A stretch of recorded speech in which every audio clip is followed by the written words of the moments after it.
Good morning, everybody. I hope you guys slept well and your what does it say here? I'm just reading some. Hope you guys are okay. I'm muting the iPad. There you go. Oh, weird.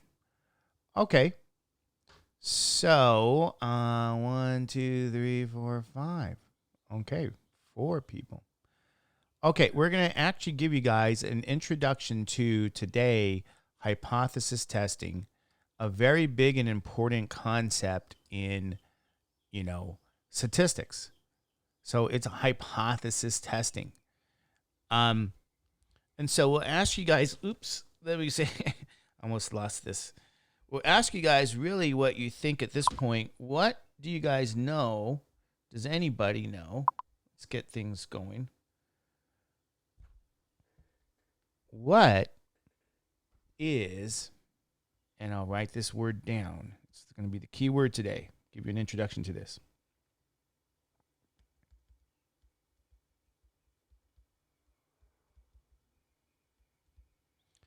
So we're going to ask you, what is a hypothesis?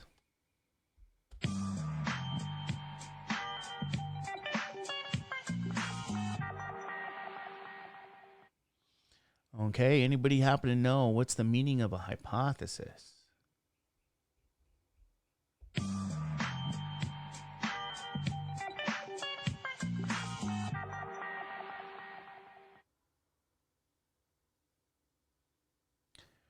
Right, we're going to go with the third time's the charm, right? What is a hypothesis?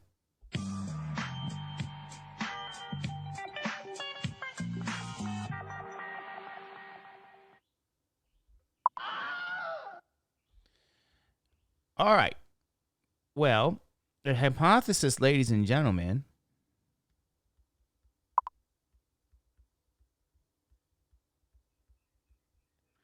is called an educated guess. Okay, and if you take an English course, they're going to say a hypothesis is known as an educated guess. So be careful here. Educated guess, ladies and gentlemen, it's not a random statement.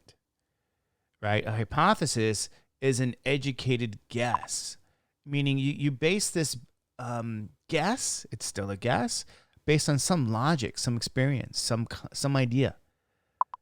Something that you probably have seen in the past. So you guys are giving a lot of good answers here, right? We got Matt's giving a good answer, sort of, yeah, okay, pretty okay. And let's see. Okay. And okay, Joanna, looks like you've taken a few English courses, right? So this is really what this comes from in a sense. It's English. An English course, you learn about a hypothesis. What's your hypothesis? It's an educated guess. However, this is statistics. And in statistics, we're going to give you some definitions here, because it's the foundation, again, of this topic. A hypothesis is an educated guess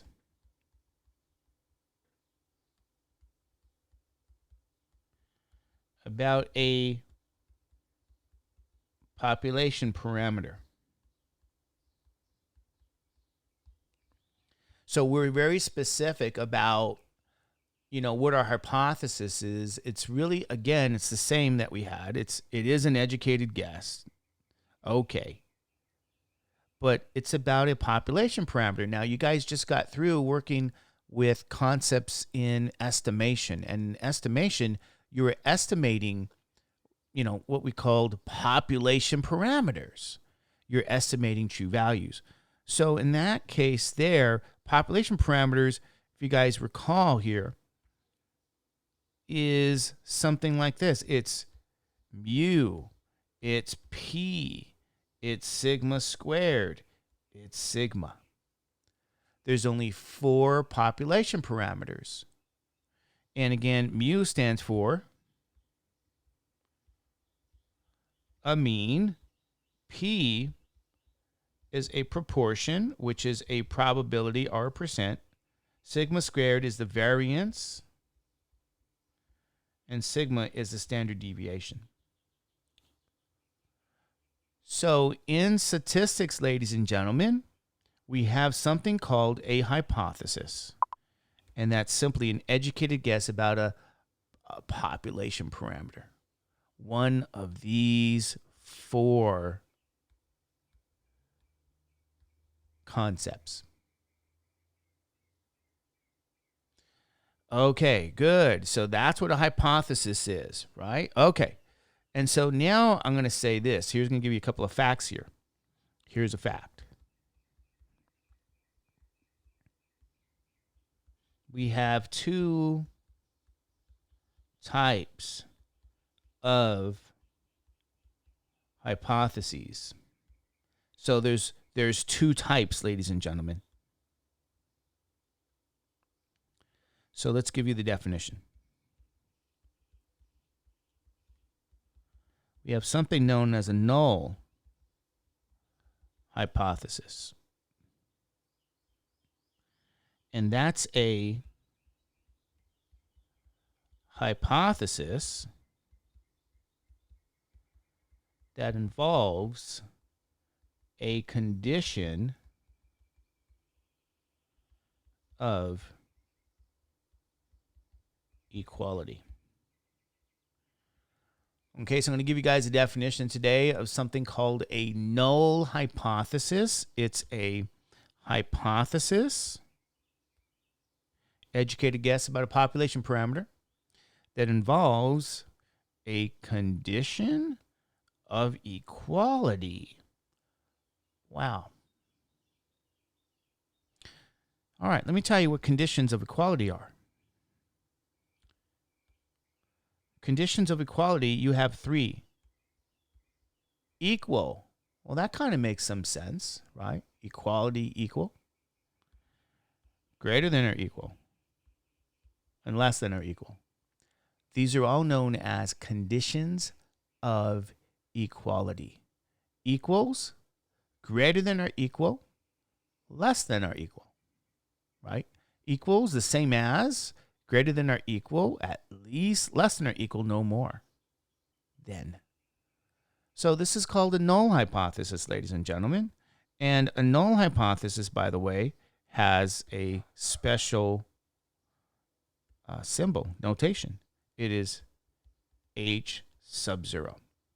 So that's your notation for a null hypothesis. All right, let's give you guys another definition here. Since we have two types, the alternate hypothesis, and that's going to be a hypothesis that does not involve a condition of equality. Okay, so this is what we're going to call an alternate hypothesis. And or this is what we call. It's still a hypothesis, educated guess about a population parameter. But this time does not involve a condition of equality. So we need to know the meaning of the phrase does not. So let's give you the essence here of non-equality, not equal. Oh, that's the sign. That's what? That's non-equality. That's not equal. Not the same. Okay. So this is what we call a condition of non-equality. Greater than and less than. It lacks equality. There's no equal.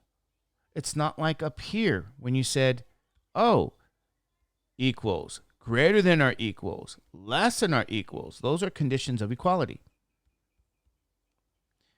Not equal, less than, greater than, they lack equality. There's no equality. So any hypothesis that involves these three statements is a alternate, and it has its symbol, H for hypothesis, and then a subscript of 1. So when I say to you, we have here two types, right? There are two types of hypotheses. One's a null and the other's an alternate. And so that's how we're starting the day here, by giving you some background on hypotheses, okay? People make a lot of hypotheses all the time, meaning educated guesses. I mean, you live the day talking to people and you're going to hear a bunch of educated guesses, people's theories, people's assumptions, suppositions, blah, blah, blah, all that thing. But for in statistics, it's an educated guess about a population parameter. Okay, let me do something here. Maybe we should try this out so I can, I don't know. You gotta be careful. Let me double check here. See what I do with this. Just kind of looking at the news a bit. Okay. I was looking this morning. Maybe it's still there. Okay, let's go to the browser maybe. And where is one country? Okay. Well, here's an educated guess. One country might emerge from the pandemic stronger than before. Educated guess. Prevent deaths. Trump administration. I think that Fauci guy. Where's Fauci? How do you guys spell his name? He was making some educated guesses. Let's try to find him. I thought I was seeing him this morning here. Dr. Fauci. Anyway, let me see if I can find him.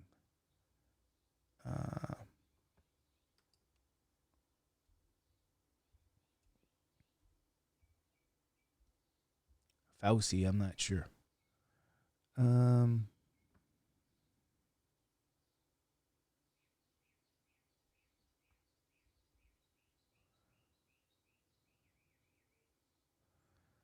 Well, let's see.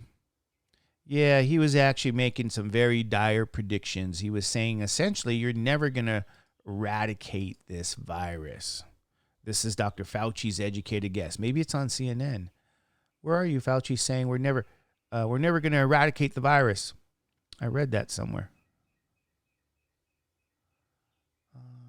All right, Dr. Fauci. All right, well, it was a pretty good. It's an educated guess, is my point. He says we're never going to eradicate the virus. It's going to be here. Oh, horrible. Whatever. Who knows? I hope he's wrong. But anyway, educated guesses are all around us. They happen all the time. And the big thing for us in this course now is, here's what we're going to do. Here's the essence of this. We will test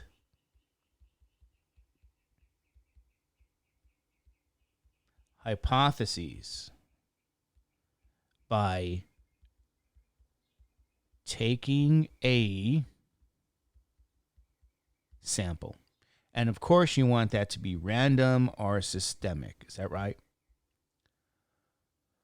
So we're setting this up here to one day go through a formal hypothesis test, meaning we're going to test these statements. And we're going to do this by taking a sample, ladies and gentlemen. And that's the only way you can test a hypothesis, by taking the sample. But in order for us to start doing those kind of things, I have to go through some very important details. So let me give you some examples here of some hypotheses, okay? I'm going to say the mean age of college students is 25. Okay? Now, remember, the mean is a parameter, right? The mean is mu. So this is an example of a hypothesis because they're saying the mean age of college students, and take a look at this phrase, is 25. Now, is, ladies and gentlemen, is short for is the same as, or is equal to, or really is equals. So I can replace that word with equal. And so I'm going to describe this symbolically. This statement here is mu equals 25 as I read left to right. So in words here, the mean age of college students is 25. That's somebody's hypothesis. They're thinking, oh, yeah, I think I've seen how old people are. I'm going to make that kind of statement, right? The mean age is 25. So mu here equals 25. We're going to have to write this symbolically. And in fact, let's ask you guys this question here. Is this a null or is this an alternate hypothesis?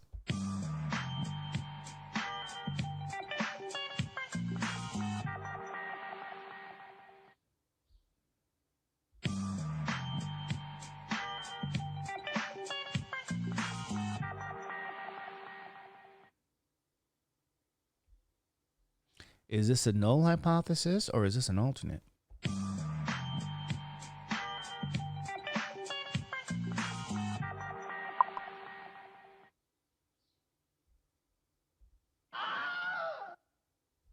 Well, here's what you're going to have to know.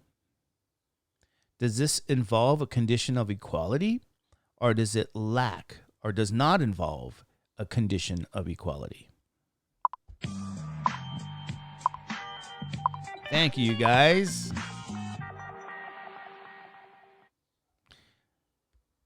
I'm going to put H naught. This is a null hypothesis, ladies and gentlemen. I'm going to put that H naught there.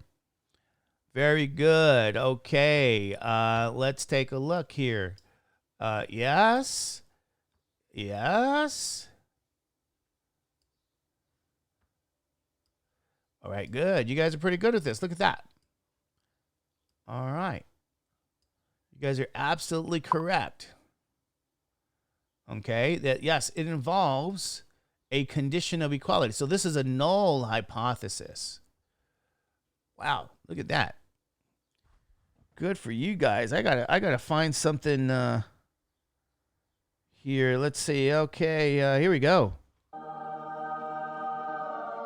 Good for you guys. It's a null hypothesis because it involves a condition of equality.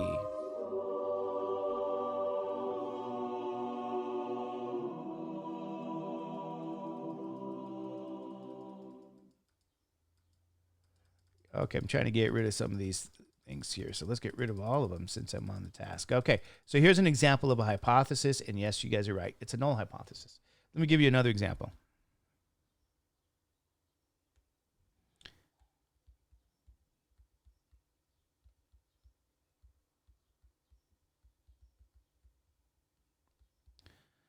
The proportion of men who smoke is not,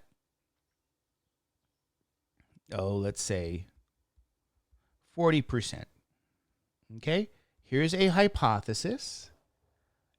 And you say, how do I know? Well, it's an educated guess about a population parameter. Now, what's this parameter if they say proportion? P. Okay? P is the proportion. Remember, it's percent probability. That's, in general, they call it a proportion. So the proportion of men who smoke is not, and you go, what is that phrase?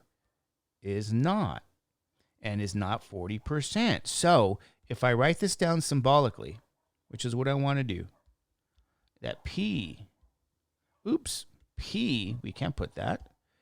P, 40%.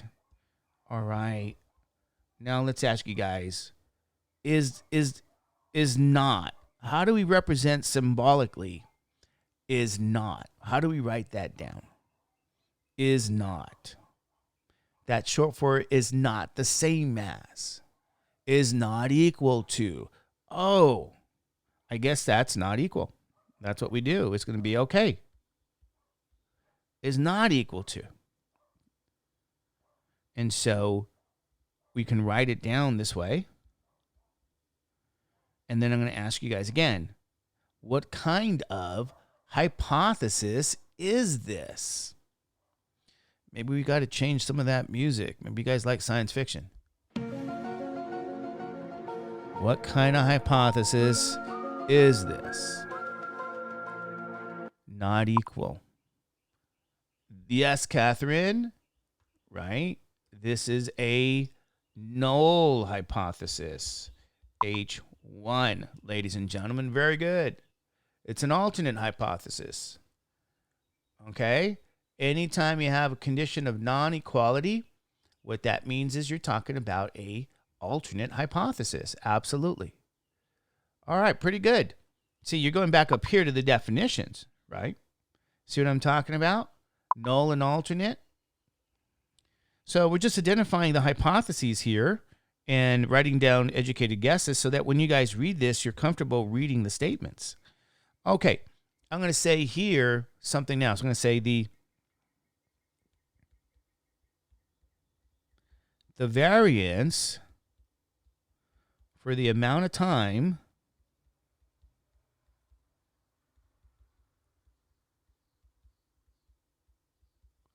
students sleep per night is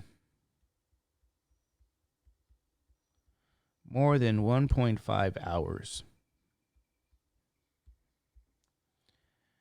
Here's another example of a hypothesis. And you want to notice that this involves an educated guess about a population parameter. So you're going to have to know what variance is. You say, I know what variance. That's going to be sigma squared.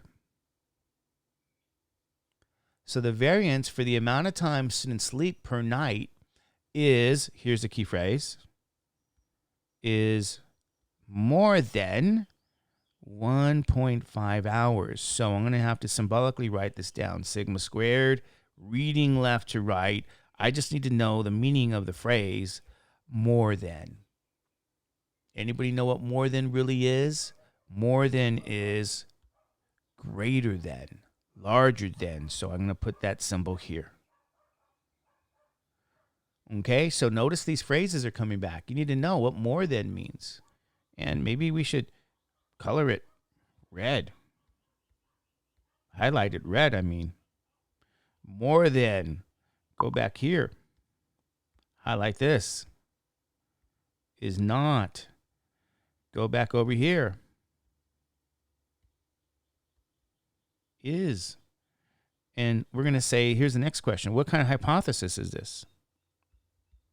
It's either a null or an alternate. Anybody happen to know? More than. More than is strictly larger. So because it's strictly larger, it does not involve a condition of equality. There's no condition of equality. This is more than. This is greater than. So that makes this an alternate hypothesis. Okay. Alternate. Sorry.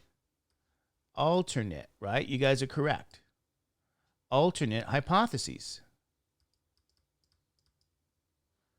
All right, that's a good one. Let's give you guys another educated guess here.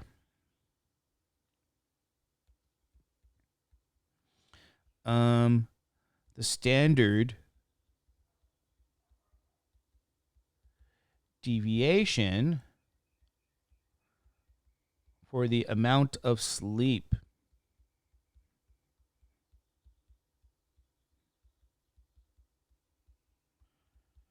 college students get is less than get per night, right? Is less than 0.8 hours. And this is per night. Okay, we got to be a little specifics there. All right.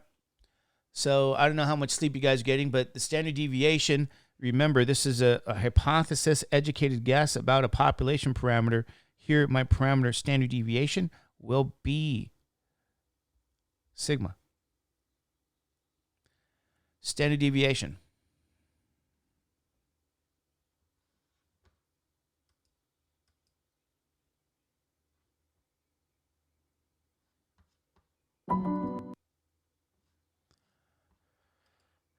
Okay, so when we read this, we say the standard deviation, okay, since is we got is less than 0.8.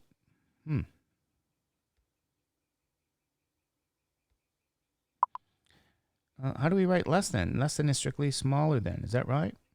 And I got 0.8. So when I write these symbols down, I'm saying sigma less than strictly smaller than is 0.8. So I have to know that meaning.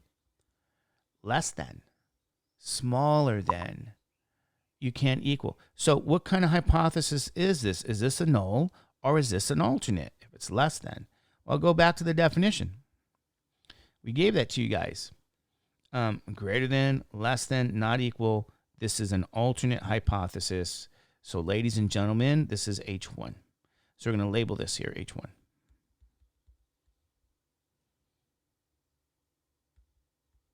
That's the symbol for an alternate hypothesis. Okay, good. Good. So these are all hypotheses, ladies and gentlemen, educated guess about population parameters. Let's give you some more. How about this phrase? We're going to say the mean amount of absences college students, let's see, mean amount of absences college students occur in a semester is no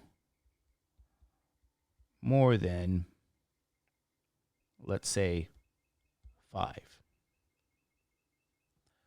So this is an educated guess about a population parameter. Now, what parameter is this?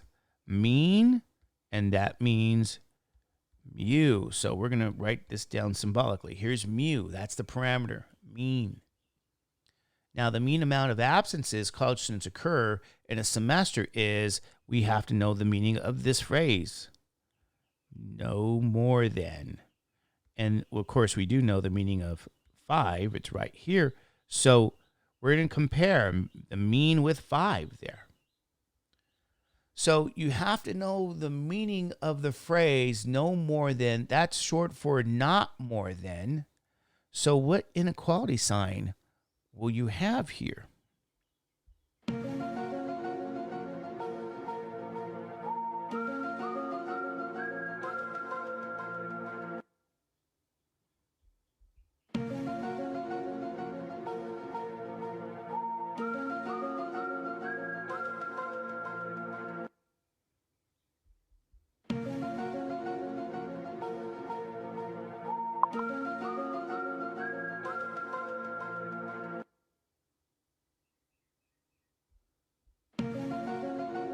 So which is it?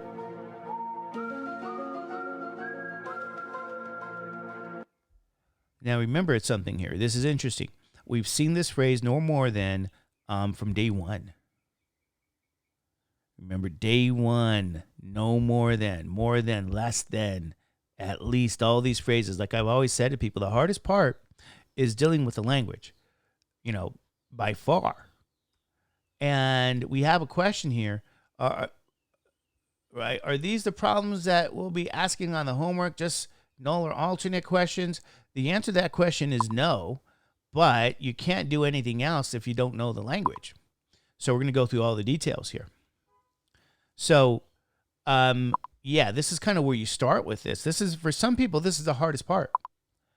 No more than, if you guys remember, is short for no, less than or equal. No more than. So this is less than or equal. So we got an answer here, less than or equal. We got a second to that. You have to know the meaning of that phrase. No more than, less than or equal. Like I said, we've seen it for the percent questions on test 1. We've seen it for the probability distribution questions. It's back. These phrases are back. So now the next thing to know is, what kind of hypothesis is this? Is this a null or is this an alternate hypothesis? Anybody know? Null or alternate hypothesis here?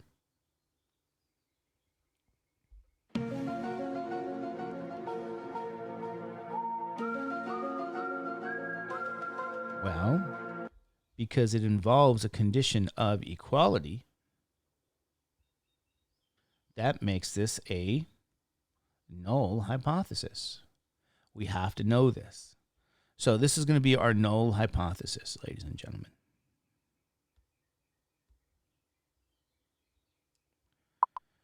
So this is the type of hypothesis. It's a null hypothesis. That's correct. All right. So yeah, we're just starting here with this hypothesis introduction because there's detail here to go through. And it's easy stuff. You could do it. But, you have to know these details. So a big part of this is language.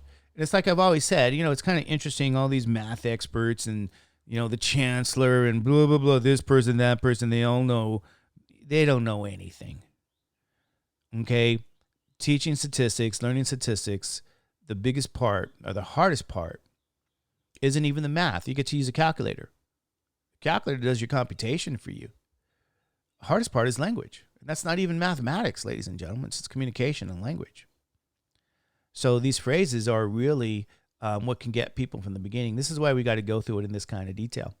And then we're going to say here, so it's kind of interesting how everybody has this theory about how to learn statistics and everything and what it means, and they don't know, at all. The proportion here.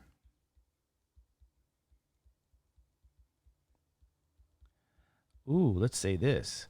The proportion of students who pass statistics the first time is at least, let's say, 50%.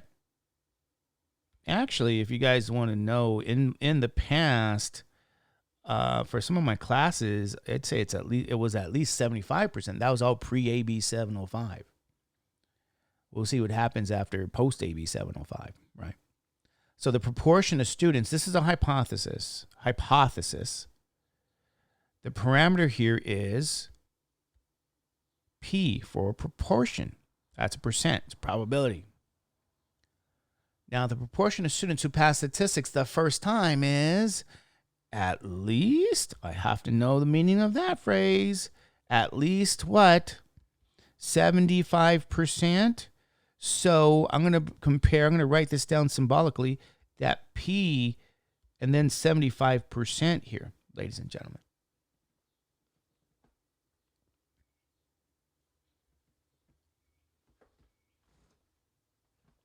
So, at least 75%. Which symbol do we use to represent at least? You have to know what at least means. You have to know the meaning, and we're going to deduce the symbol. Anybody happen to know?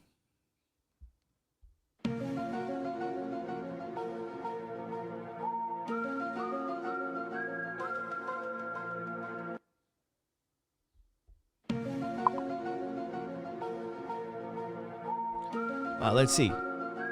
We've had this from week 1, and at least is going to be, if you guys remember, greater than or equal. And yes, Joanna's correct. Greater than or equal, the at least symbol. And then I'm going to ask you guys, which kind of hypothesis is this? Is this a null hypothesis, or is this an alternate hypothesis?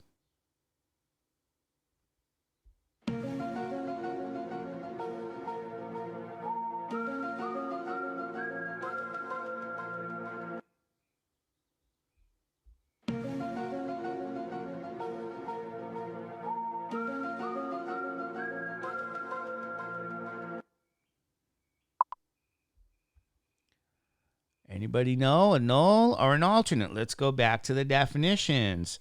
So I have greater than or equal. So greater than or equal, somewhere over here. Let's find this out. Oh, is there a greater than or equal anywhere? I see it. Here's greater than or equal. I guess that means it's a null hypothesis. So, null hypothesis. That's H naught. It's a null. So it's important to know these details, ladies and gentlemen. There's a lot of little details here to know. I mean, I shouldn't say a lot. There's a few. I mean, there's some details. But you got to know these before you actually do anything with these tasks. So the first thing you guys have to know is, first of all, what's a hypothesis and being able to identify the two types. And that's what this situation is. Now, I'm going to give you some more information. Because remember, today we're giving you an introduction on this. So I'm going to give you a fact now. We have 3 types of tests. Because this is hypothesis testing. We have 3 types of tests. First type is a two-tailed test. We got to talk about those details. The second type is a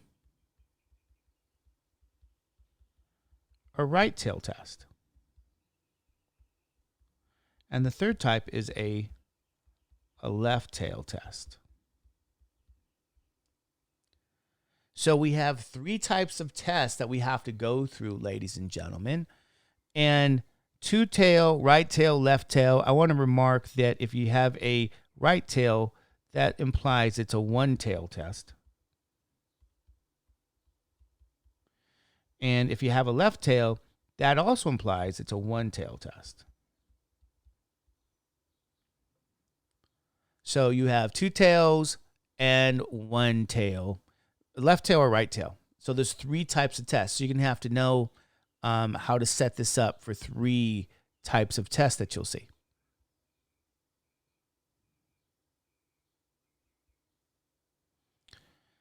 Okay, you guys okay with that? We have 3 types of tests. A two-tail test, a right-tail test, a left-tail test. Okay, so here's how we do this. I want you to first note something here. I'm gonna go through the details of each. Here's what a two-tailed test looks like.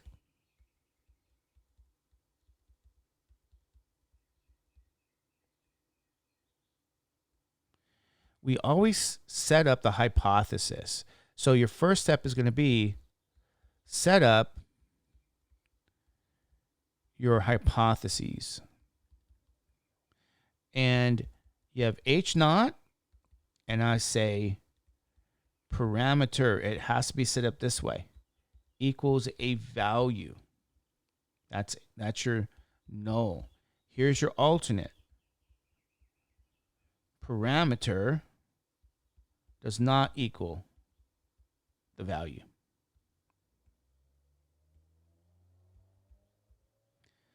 I call this the setup. Okay, so you set up your hypothesis here.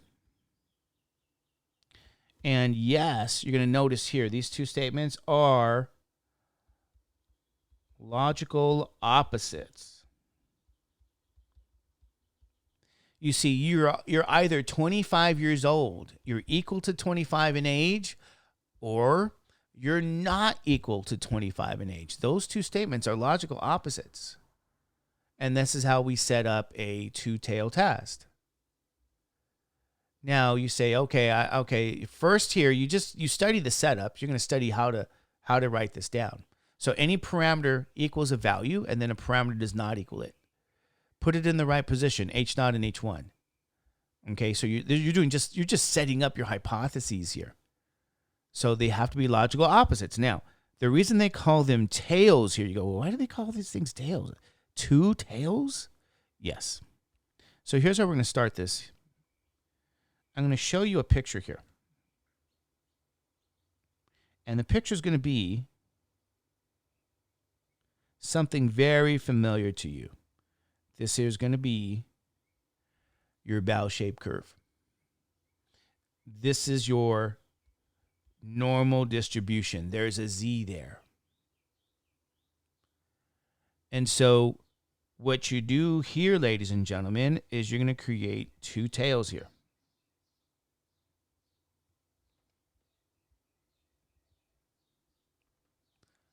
And shade the tails like you've been doing. Okay. So the first type of test, the two-tail test, looks like this. And I'm going to say to you guys, you're going to have to name these regions here. Okay, we're going to name these regions, and the names are not going to change. The middle region here is the do not reject the null hypothesis region. That's just the name of the region. I'll go through these details as we look at examples. You just have to know the framework, the setup here. Your tails, you say reject the null. The tails, we reject the null hypothesis. That's in the tails. So, for short, take a look at this. This is a two-tail test. And what happens sometimes is people will say to me, Mr. Judge, how do I know that this will be a two-tail test? Put your eyeball. I put an eyeball here on the alternate hypothesis. For the alternate hypothesis, if you see not equal there, this is a two-tail test. That's how you determine. Meaning you set it up with two tails. This is just your setup. This is how you start the process. We're not going to do a question today. We're just going to look at how we set this test up so that tomorrow we can start working on examples. So it's an introduction to hypothesis testing. And then here you might say, well, I'm going to use some language here. Critical values. CV, critical values. You know this in estimation as Z alpha over 2. Yeah, remember I said to you we use tables for the same two topics for estimation and hypothesis testing? Yeah, you're going to use those tables. Now, a little bit more detail for this picture. If you remember estimation, and you have this, remember you have this alpha over 2, right? Remember that? And alpha over 2. Well, you're right.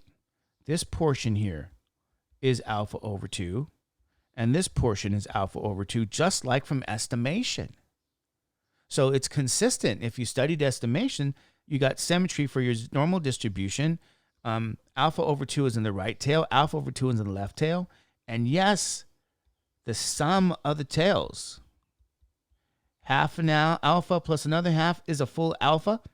This is your, and I'll put this in red, level of, I'm going to point to it, level of significance.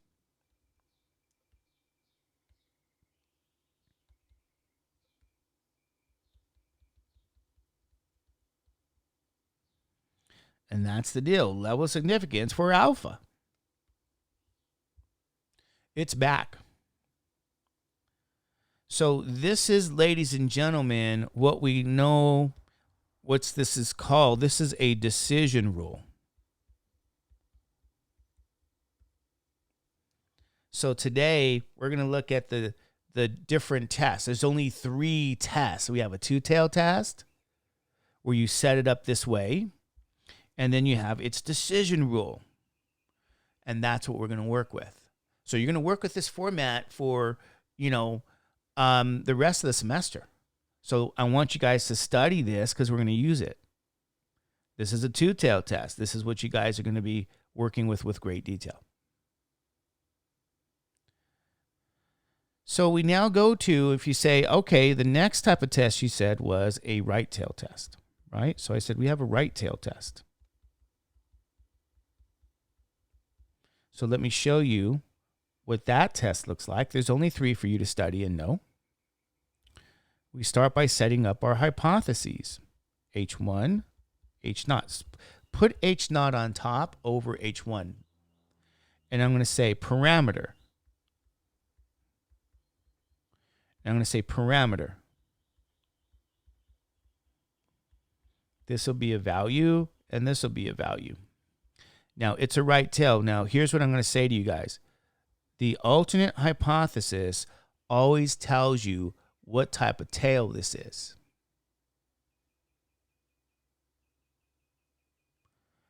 If you see the alternate hypothesis, and it must always be the alternate hypothesis, remember, it doesn't have a condition of equality. If it's pointing to the right, it's a right tail test. Always look at the alternate. Now, the opposite of that statement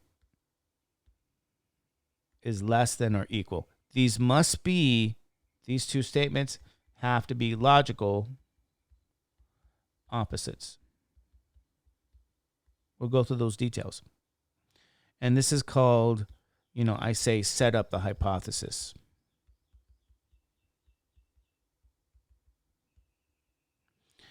Okay, so this is a right tail test. This is just a hypothesis setup. Now, I have to draw a picture of a normal distribution. And this time, I don't have two tails. This time I have a single, ladies and gentlemen, right tail. It's right here. 0, Z. And again, that's why this is a right tail test. You look right here, points to the right. Oh, all of alpha is in the tail. We have to name our regions. The non-shaded is do not reject the null. The shaded is to reject your null. So do not reject the null and reject the null. And yes, this is a critical value here. And alpha, yes, is still the level of significance. And it's all in that tail. All right? Okay. And so this is going to be the decision rule.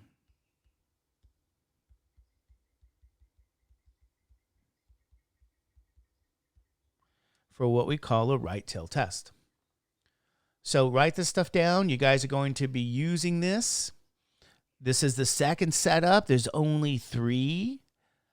And after we see those 3, this is what we'll be using. So this is why they call it a right tail, because it's area to the right. Now we have a left tail test.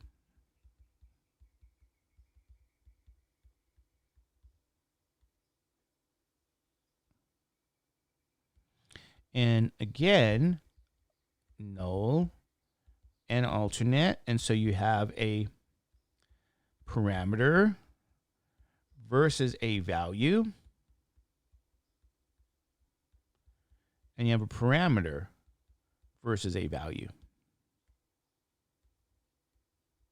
And here's what you're going to look at. You're going to have a left tail test now. Left tail.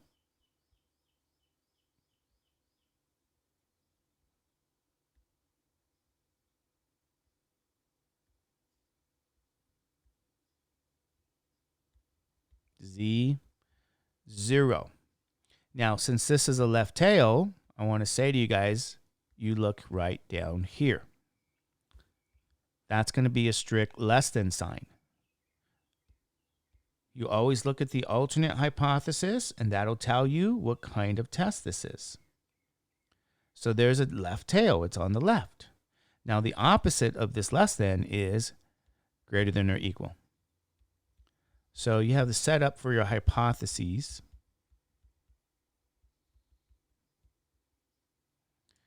And all you have to do now is label things. The blank region is always the do not reject the null. The shaded region is always the reject the null. And don't forget, this special value is a critical value again. where all of alpha is in the tail because there's only one tail. So the level of significance is all in this one tail, and that will always happen for a one-tail test, a left tail or a right tail. So this is another decision rule.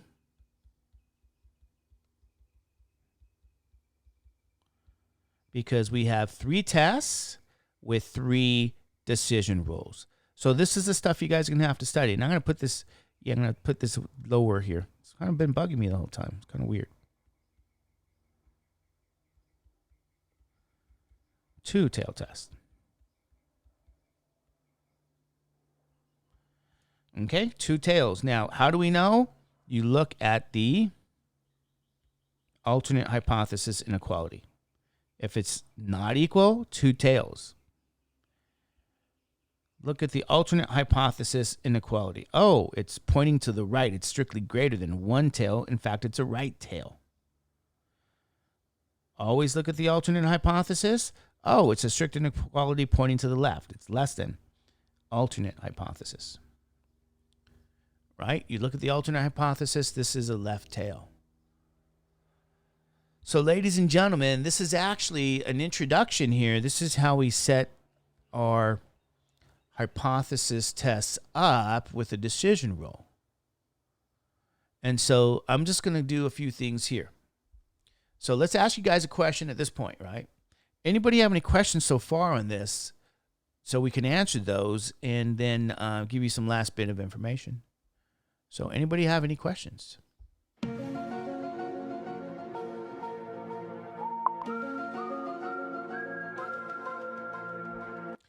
Oh, I'm so sorry. I'm sorry. Yes, Catherine. I apologize. So go back and take a look at these if you didn't see those there. Okay. There we go. I apologize. It's going to be here. Okay, 2-tail test. And then we have a right tail test here. This is your picture you guys draw. And then you have a left tail test. And I did not put that here. I'm going to have these be, again, logical opposites. Those two. Okay. So take a look at these.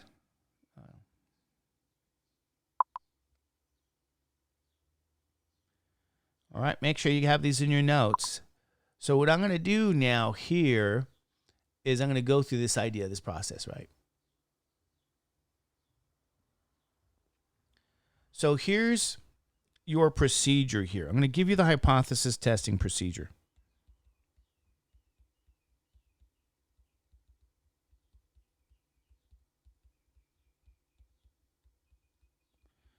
And those of you guys who study science should know that this is really the scientific method.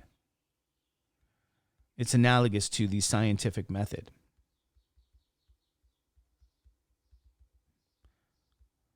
Right? It's like the basis of modern man, the scientific method.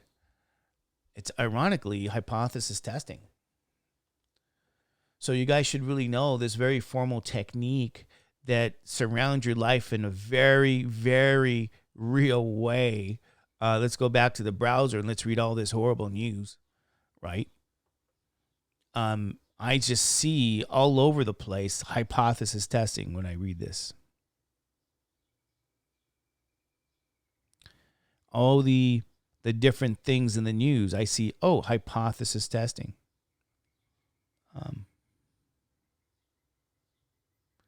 Well, I don't want to see some of this news. Anyway.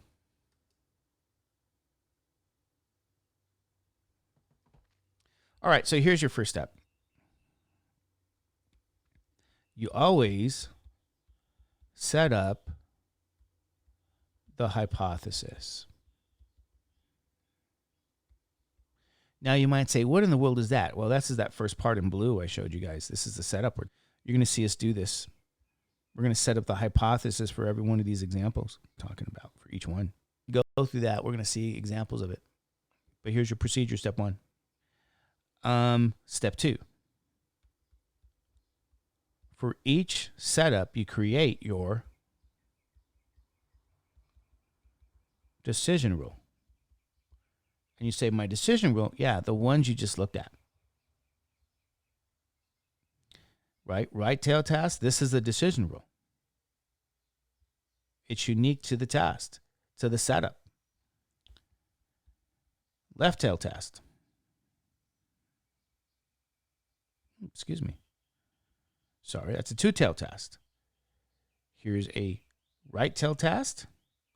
And we skipped that first one. That's the left tail task. So that's the decision rule. So what we just spent our time talking about was really the first two things. All right. So this is what you do that's new.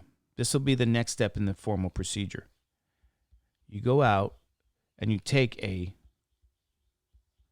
sample. Remember, you're about to test a hypothesis. So you go out, you take a sample, ladies and gentlemen, and that's physical. That takes time, that takes energy, that takes resources, that takes money and effort. So you're going out and you're going to take a sample. This is a legal process, ladies and gentlemen, that's in the courts. If you don't do it this way, you're going to have legal problems. Okay, so here you go. You go and you take a sample. That's step 3. Step 4. You're going to use a test statistic. Or I'm going to say you're going to compute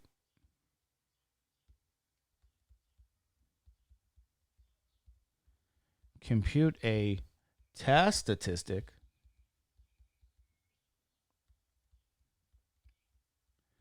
based on your sample.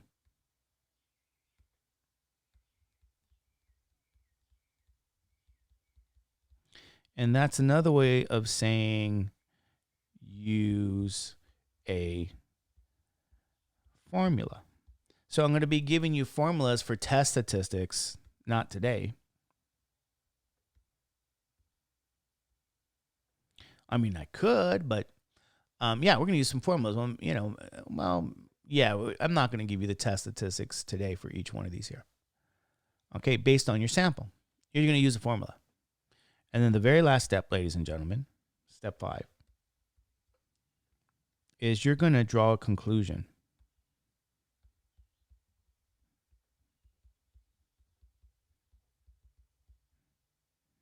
And you say, what does that even mean?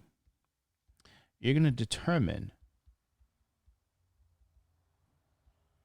where the test statistic lives in your decision rule. And personally, I abbreviate test statistic TS because it's test statistic, right? So to kind of just go back and say to you, let's look at the first one. Your test statistic can lie right in here. It could be a number that's right there, right?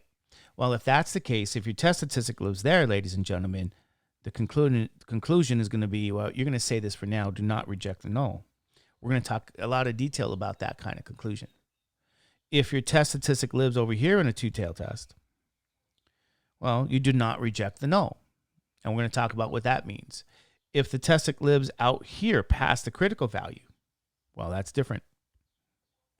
You're going to reject the null.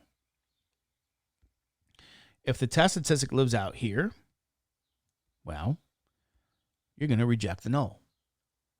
So the decision rule is a very important part of your hypothesis testing procedure. You got to create the right decision rule. You got to know if it's a two-tail test or a one-tail, meaning right or left tail. And then you got to take your sample so you can compute the test statistic. And then you see where it lives in this rule. And this is a legal process. Okay? And if you say, well, what if I have a right tail test? Well, compute your test statistic based on the sample. If it lives in this region, well, what's going to happen is you do not reject the null. And you say, well, what if it's way over here?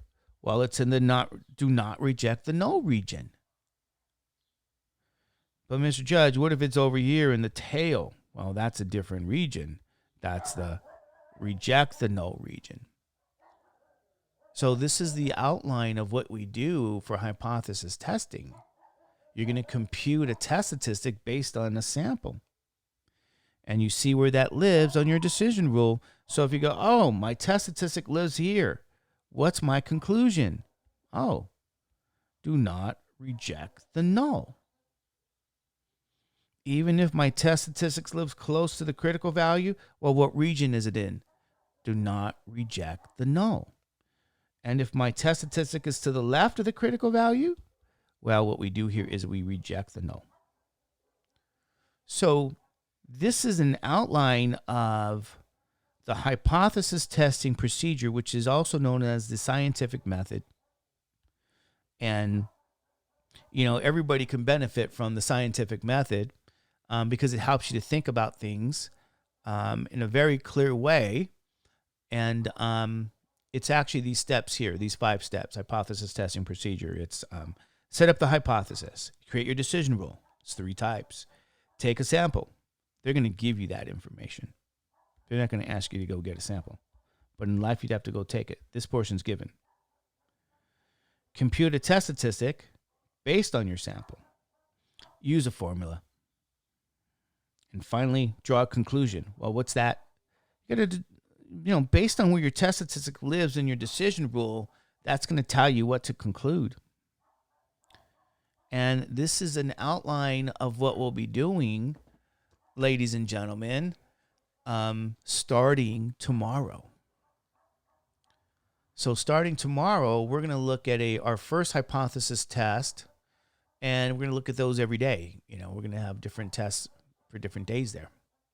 We're even going to compare 2 different populations, men and women, people who are getting a vaccine and people who are getting a placebo.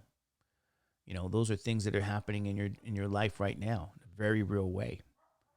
So it's, an excellent time in some ways. It's a horrible time, but it's an excellent time where we can start talking about statistics and what's going on around us. Because, I am writing, I'm working on this, I was part of this grant that was writing statistics for social justice statistics. So I have to gather data. So I'm trying to get data on, this virus and minorities, right? And people who are affected by this and why. And computing statistics about it, So I'm writing some of that too. And this is a very real, very deeply real thing for all of us, So we're going to write some of this stuff down, and I might even put some examples for you guys as well. But anyway, any questions on the hypothesis testing introduction that I gave you guys today? Any questions at all?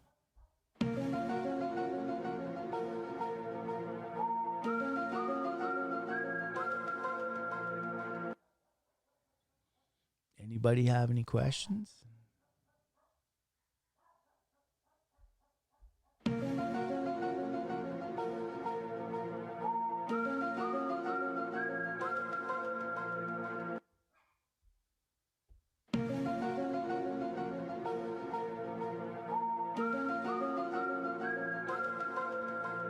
All right, I'm going to let you guys go a bit early today, okay?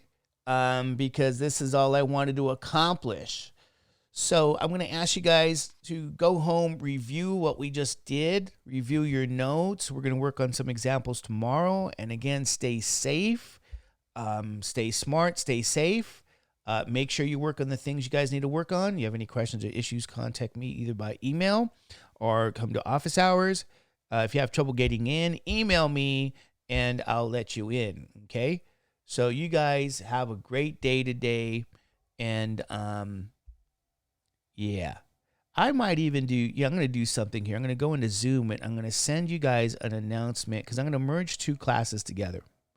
I'm going to merge both you and the calculus class. And so I'm gonna do that kind of stuff. So I'm gonna merge you guys. I'm gonna give you this announcement in Zoom. I think. Try to figure that part out, and let you guys know what you have to do to get in for office hours. Okay. So you guys have a great day. Take it easy. Yes, Cassandra. I guess you could hang out now in the living room or something. You know what I mean? I'd say go to the beach, but you can't go to the beach. Okay. At least I don't think we can yet. All right. So hang out in the living room, or I don't know, in another part of the couch, I guess. Right. Okay, you guys, you take it easy and stay safe. All right. Have a good day.